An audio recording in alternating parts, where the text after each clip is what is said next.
Assalamualaikum warahmatullahi wabarakatuh. Salam sejahtera.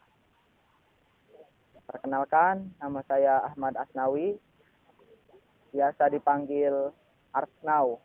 Di sini kita akan membahas tentang nirmana. Mulai dari pengertian, terus kenapa sih kita harus belajar nirmana, dan ketika kita belajar nirmana, kegunaannya untuk apa? Nah, kita akan bahas di sini satu persatu.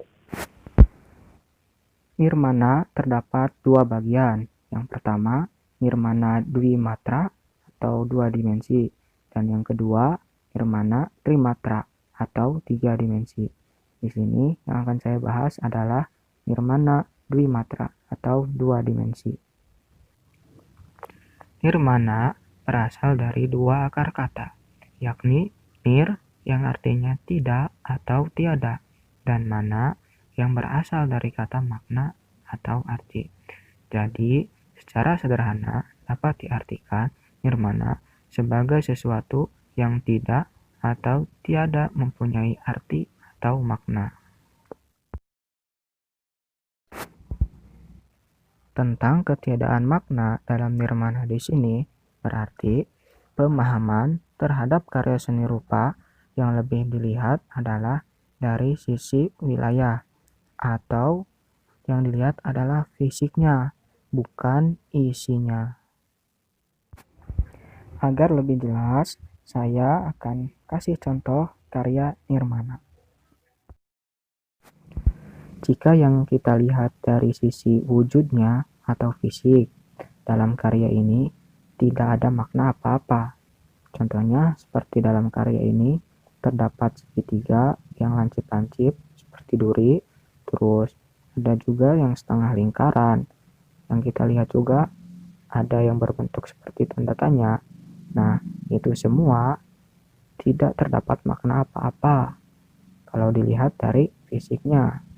Nah, jika yang kita lihat adalah isinya, dalam setiap karya pasti mempunyai arti atau makna tersendiri.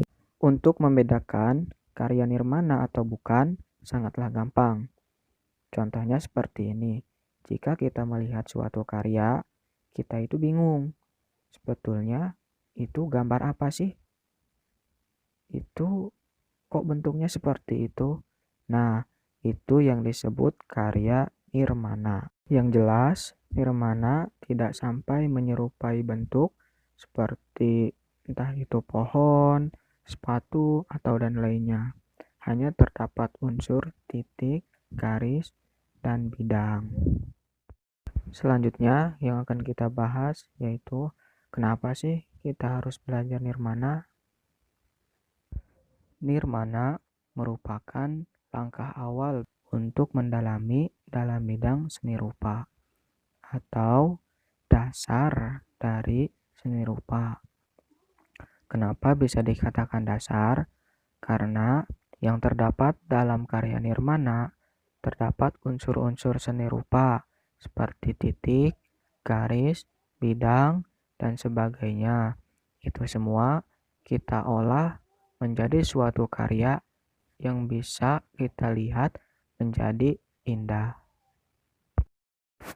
Selanjutnya, dalam nirmana juga kita belajar mengkombinasikan atau mengkomposisikan dari bentuk-bentuk yang sederhana. Sebelum kita lanjut ke seni lukis, seni patung, atau seni desain. Disinilah langkah awal kita untuk ke tahap selanjutnya. Kalau diibaratkan dalam mendirikan sebuah bangunan, kita harus mulai dari pondasi terlebih dahulu sampai ke atap. Nah, dalam berkarya seni rupa juga, kita harus memahami dasar-dasar terlebih dahulu, agar kedepannya kita bisa mudah untuk memahami dalam berkarya seni rupa. Dan karyanya juga bisa mempunyai nilai estetik yang tinggi. Yang terakhir yaitu kegunaan nirmana atau manfaat dari belajar nirmana sebetulnya untuk apa sih?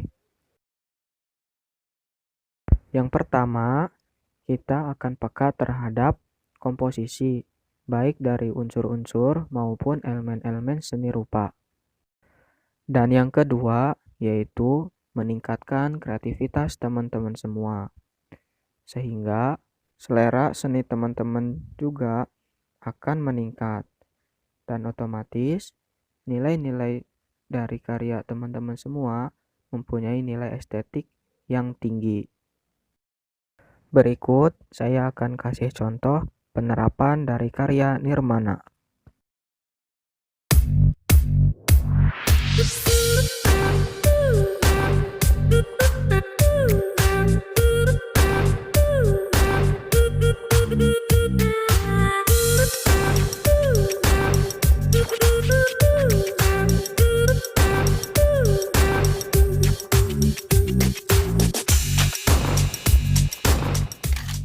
Cukup sekian dari video saya. Mudah-mudahan bisa bermanfaat buat teman-teman semua. Terima kasih. Assalamualaikum warahmatullahi wabarakatuh.